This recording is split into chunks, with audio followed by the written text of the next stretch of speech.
भारत में विभिन्न समुदाय के लोग रहते हैं और यहाँ कुछ किलोमीटर की दूरी पर बसे गांवों में भाषाएं बदल जाती हैं। कहने का मतलब ये है कि देश एक और भाषाएं अनेक। अभी हाल ही में केंद्रीय शिक्षा मंत्री श्री रमेश पोखरियाल निशंक ने एक टास्क फोर्स का गठन किया जो छात्रों को उनकी मातृभाषा में तकनीकी यानी कि टेक्निकल एजुकेशन देने के लिए एक रोड मैप तैयार करेगा। अब ये सब क्यों हो रहा है? तो सीधा जवाब है कि एनईपी कागजों में तो तैयार है लेकिन उसे लागू भी तो करना है। एनईपी यानी कि नेशनल एजुकेशन पॉलिसी 2020, उसमें भी इस बात के जिक्र किया गया है कि कक्षा 8 तक क्षेत्रीय भाषा या फिर मातृभाषा में बच्चे को पढ़ाया जाए जिससे समझने में आसानी हो। बिल्कुल सही बात है। मेरे हिसाब से जब समझेगा इंडिया तभी तो बढ़ेगा इंडिया। खैर, अब वापस आते हैं टास्क फोर्स पर। तो इसकी स्थापना सचिव उच्च शिक्षा अमित खरे की अध्यक्षता में की जाएगी। मीटिंग्स की जाएंगी और अलग अलग स्टेक होल्डर्स की राय पर 1 महीने के बाद एक रिपोर्ट तैयार की जाएगी। Now we need to understand what is the reason for imparting technical education in regional languages. आसान भाषा में समझा जाए तो जो भाषा आप बचपन से सुन रहे हैं, समझ रहे हैं, उसमें चीजों को समझने में आसानी होती है। और पहला और सबसे बड़ा कारण यही है। खासकर जब किसी चीजों को आपकी मातृभाषा में समझाया जाता है आपको तो समझने में आसानी होती है। रीजन नंबर 2, विश्व के कई सारे ऐसे देश हैं, फॉर एग्जांपल फ्रांस, जर्मनी, रूस या फिर चीन, जहां स्कूल्स में पढ़ाई के लिए डिफरेंट रीजनल लैंग्वेजेस का इस्तेमाल किया जाता है। तो ये बात समझ आती है कि हमारे देश की जो सरकार है वो क्षेत्रीय यानी कि रीजनल भाषाओं को बढ़ावा देने के लिए काफी ज्यादा प्रयास कर रही है। अब आप कहेंगे कि भाई एग्जाम्पल देकर समझाइए। ठीक है, एग्जाम्पल देकर आपको समझाते हैं। राष्ट्रीय शिक्षा नीति 2020, जहां एजुकेशन सेक्टर में रीजनल लैंग्वेजेस को प्रमोट करने का इनिशिएटिव लिया गया है।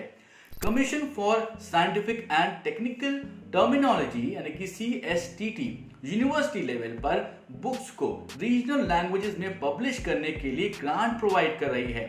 Central institute of Indian languages, जी हाँ, यानी कि CIIL मैसूर में है। इसके जरिए नेशनल ट्रांसलेशन मिशन यानी कि NTM को एग्जीक्यूट किया जा रहा है। अब इससे होगा क्या? इसके जरिए 8वें शेड्यूल में जो शामिल भाषाएं हैं उनको डिफरेंट सब्जेक्ट्स की जो उनकी बुक्स होंगी उसको ट्रांसलेट किया जा रहा है।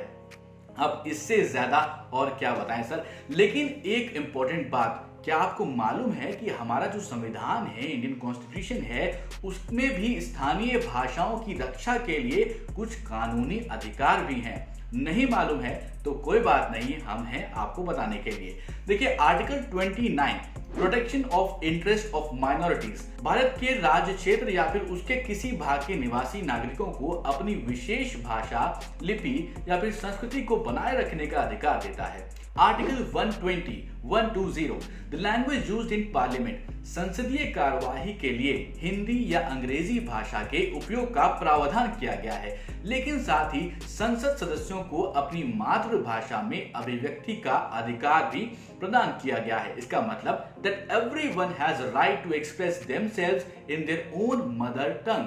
Part 27 of the Constitution of India, Articles 343 to 351 deals with official languages यानी कि आधिकारिक भाषाओं से संबंधित है। और अब इसमें क्या कहा गया है? देखिए, आर्टिकल 350A के बारे में आपको बताऊं तो facilitate education in mother tongue eight primary level. इसके मुताबिक हर एक राज्य और राज्य के अंदर एक स्थानीय प्राधिकारी भाषाई अल्पसंख्यकों के बच्चों को प्राथमिक स्तर पर मातृभाषा में शिक्षा जो है वो प्रदान करने की व्यवस्था की जाती है।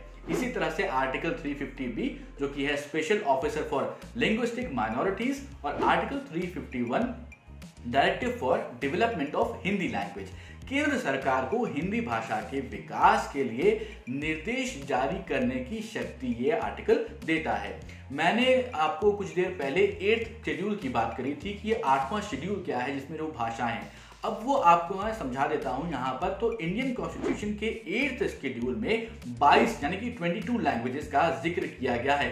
अब इसमें कौन कौन सी लैंग्वेजेस हैं? तो असमिया, उड़िया, उर्दू, कन्नड़, कश्मीरी, कोंकणी, गुजराती, डोंगरी, तमिल, तेलुगु, नेपाली, पंजाबी, बांग्ला, बोडो, मणिपुरी, मराठी, मलयालम, मैथिली, संताली, संस्कृत, सिंधी और हिंदी। तो इतनी बड़ी लिस्ट है, तो बात हमने शुरू की थी मातृभाषा में तकनीकी शिक्षा से, लेकिन आपको हमने थोड़ा एक्स्ट्रा ज्ञान भी दे दिया है।